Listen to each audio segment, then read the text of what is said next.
A missão lunar indiana Chandrayaan-3 já se provou histórica. Colocou a Índia nos livros de história por ser a quarta nação a pousar com sucesso uma espaçonave na Lua e a primeira a pousar em seu polo sul. O módulo de pouso Vikram e o rover Pragyan já fizeram descobertas que poderiam impactar profundamente nossa compreensão da composição química e geológica da história lunar e forneceram ao mundo dados vitais que ajudarão futuras missões de retorno ao nosso satélite natural. E, no entanto, apesar de todos os elogios, que são bem merecidos, é o que a Chandrayaan-3 não descobriu, mas deveria ter descoberto, que considero mais intrigante. Você também percebeu isso? A ISRO, equivalente da NASA na Índia, a Organização Indiana de Pesquisa Espacial, em seus comunicados à imprensa antes do lançamento, sempre citava algo que eles afirmavam estar lá para encontrar, um dos motivos pelos quais o Polo Sul foi escolhido entre todos os outros locais. Um mistério sobre a Lua que se aprofunda à medida que investigamos e ainda precisa ser resolvido antes de podermos começar estabelecendo bases permanentes lá. Simplificando, onde está toda a água na Lua? Eu sou Denis Ariel e você está assistindo ao Asum Brasil. E hoje daremos uma olhada na missão Chandrayaan-3, exploraremos seus sucessos e tentaremos usar suas descobertas para responder a essa importante questão. Foi a missão Chandrayaan-1 da Índia que ajudou a fornecer algumas das provas mais claras de que as crateras polares da Lua podem reter água gelada. A hipótese de haver água na Lua havia sido levantada desde a década de 1960 e em 1971 a Apollo 14 encontrou alguns vestígios de vapor d'água na superfície lunar. Mas o próprio gelo de água se mostrou difícil de definir. Os cientistas pensaram que, se o gelo de água estivesse em algum lugar, estaria nas crateras dos polos lunares norte e sul. Essas crateras têm um ângulo tal que nunca recebem luz solar direta e, portanto, são muito frias, alguns dos lugares mais frios de todo o nosso sistema solar. O terreno de formação perfeito para o gelo. Infelizmente, as imagens dessas armadilhas frias de crateras tinham resolução muito baixa ou simplesmente muito escuras para que tivéssemos certeza. E embora houvesse inúmeras detecções de hidrogênio na superfície da Lua, não estava claro se assumia a forma de gelo de água real ou não. Porém, em 2009 começaram a surgir sinais de hidratação. A Chandrayaan-1, carregando um mapeador de mineralogia lunar da NASA, encontrou as primeiras assinaturas espectroscópicas definitivas de gelo de água em dezenas de crateras reunidas ao redor dos polos da Lua. Este mapa da água foi posteriormente confirmado pela Chandrayaan-2, deixando os cientistas cada vez mais confiantes de que havia potencialmente 600 milhões de toneladas métricas de água gelada nas crateras escuras da Lua. Água na Lua é um grande negócio. Cada vez mais nações têm o objetivo de estabelecer bases na Lua, e ser capaz de obter a água da superfície lunar evita que você tenha que gastar enormes quantidades de recursos para levá-la até lá.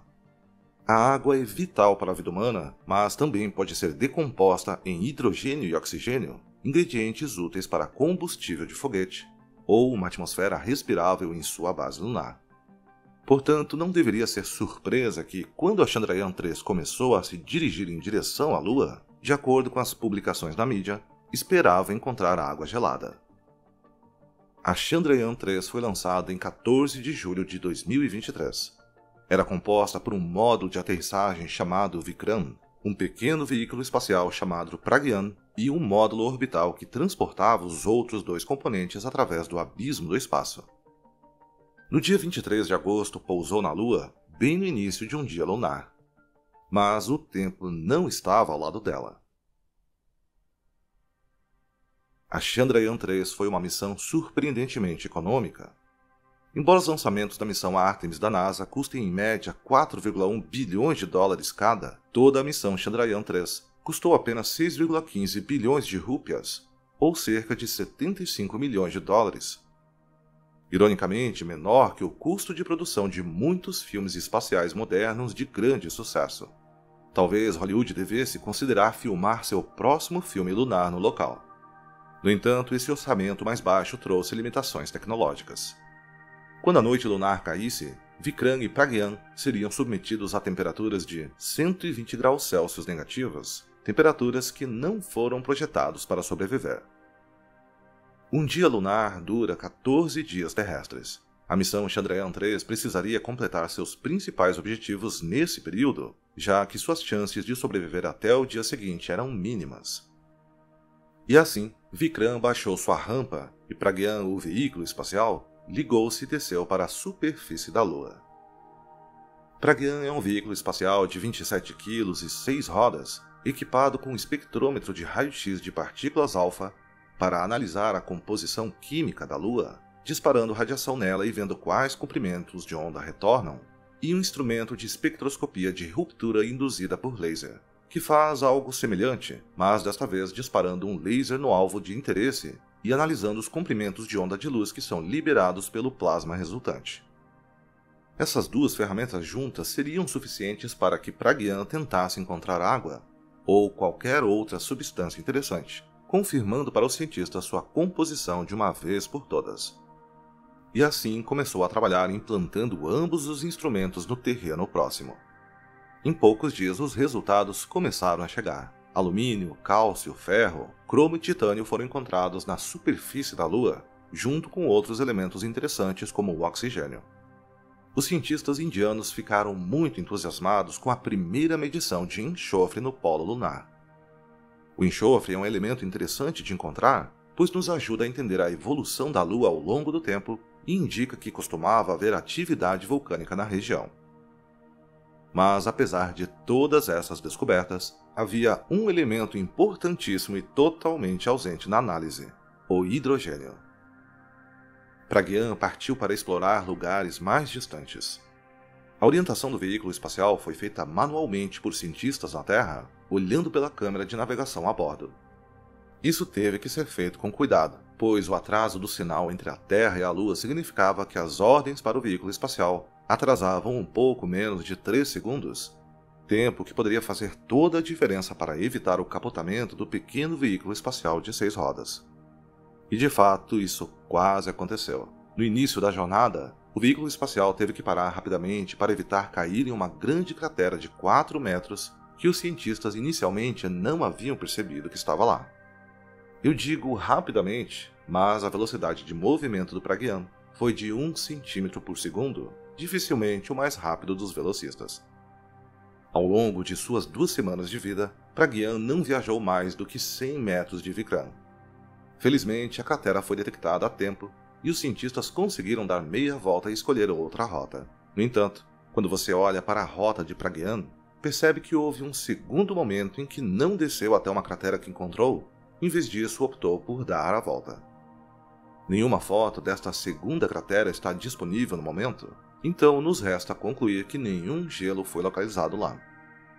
O próprio Vikram não permaneceu ocioso durante esse período. Ele realizou leituras de temperatura da superfície da Lua, cavando 10 centímetros de profundidade para medir a temperatura lunar em diferentes profundidades. Mediu o conteúdo de plasma da atmosfera. E boas notícias, não há muito lá em cima, então a comunicação por rádio com a Lua provavelmente não sofreria muita interferência. Detectou um possível sismo lunar que, dada a pequena janela de 2 semanas, foi um momento excelente. Em um momento de entusiasmo no final de sua jornada, o módulo de pouso Vikram realizou com sucesso um salto de 40 centímetros de altura, disparando seus propulsores para se levantar do solo, movendo-se de 30 a 40 centímetros ao longo de seu destino anterior. Cientistas indianos queriam testar até que ponto seria fácil para futuras sondas um dia se impulsionarem de volta à órbita a partir da Lua, e esta foi uma prática útil. Mas nada disso ajudou a missão Chandrayaan-3 a encontrar água gelada. No dia 4 de setembro, o tempo acabou. Vikram e Pragyan receberam uma ordem de desligar.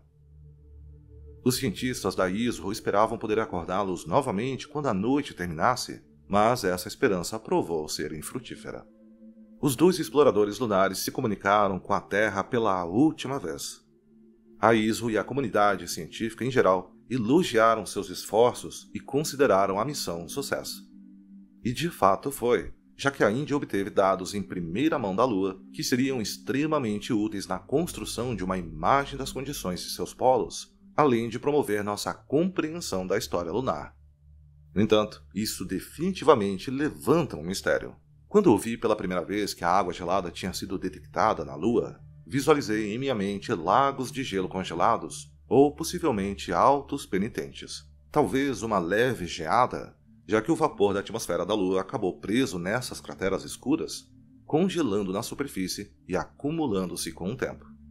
Sabemos por sondas orbitais como a Chandrayaan-1 que a água gelada está de fato nessas crateras, e no entanto a Chandrayaan-3 juntou-se a outras missões por não conseguir ver esse gelo com seus próprios olhos. Lembro-me de ter ficado igualmente desapontado quando vi pela primeira vez as imagens capturadas pela Shadowcan, uma câmera da NASA transportada pelo orbitador lunar sul-coreano Danuri. A Shadowcan era tão boa em detectar luz que conseguia sem dificuldades registrar as crateras polares que não viam a luz solar direta há milhões de anos. E ainda assim, mais uma vez, não havia nada lá. Nada além de poeira árida. Dado que a análise de Pragyan do regolito lunar não revelou sinais de moléculas de água, onde está o gelo de água que a Chandrayaan-1 detectou? Embora esse mistério seja confuso, a Chandrayaan-3 nos oferece uma resposta possível. Não através das explorações de Pragyan, na verdade foi Vikram que possivelmente sugeriu a solução. Quando Vikram usou seu sensor de temperatura chamado Shasti, foi capaz de fazer 10 leituras diferentes da temperatura da Lua, começando na superfície e descendo em incrementos de 1 centímetro. O que encontrou no espaço acima da superfície lunar era uma temperatura um pouco abaixo de 60 graus Celsius. Definitivamente quente demais para um passeio, se você estivesse na Lua e de alguma forma não se importasse com a falta de ar. Mas, curiosamente, à medida que o Shasti mediu cada vez mais fundo abaixo da superfície, essa sufocante temperatura caiu rapidamente. A 8 centímetros de profundidade, a nova temperatura que Vikram detectou foi de 10 graus Celsius negativos. Isso é uma grande queda. A partir disso, vemos que o regolito lunar é um péssimo condutor de calor. Mas isso também indica claramente que o melhor lugar onde provavelmente veremos gelo não é a superfície da Lua, mas abaixo dela. Há muitos aspectos que não entendemos sobre a Lua e seus ciclos hídricos. Há evidências crescentes de que contém bastante água. Mesmo assim, para extraí-la, será necessário entender onde essa água pode ser encontrada e como ela se move ao longo dos longos dias e noites lunares. É afetada pela radiação solar? Está presa em depósitos ocultos? Embora Chandrayaan-3 tenha durado apenas 2 semanas, o que tenho certeza que é menos tempo do que os cientistas da ISRO gostariam, nos ofereceu informações vitais sobre as condições na Lua. No que diz respeito à água, pelo menos, ela deu aos futuros astronautas este conselho. Se você quiser encontrar um copo de água na Lua, você pode começar trazendo uma pá. Muitos de vocês comentam que colocam os vídeos do Astrum Brasil para relaxar ou mesmo pegar no sono. Então, especialmente para vocês, criamos o podcast Astrum Brasil, distribuído em todas essas plataformas. Um conteúdo criado especialmente para você aprender sobre o nosso universo enquanto relaxa, com uma trilha sonora mais suave e uma locução mais pausada, perfeita para dormir. Clique nos links na descrição desse vídeo para conferir. Você curte fotos do céu, ou fotografias em geral? E que tal você escolher a foto que eu farei e ainda ganhar um print assinado e exclusivo? Confira os posts na aba Comunidade aqui no YouTube e dê a sua sugestão de objeto para eu fotografar. A escolha com a maior quantidade de likes ganha o print exclusivo.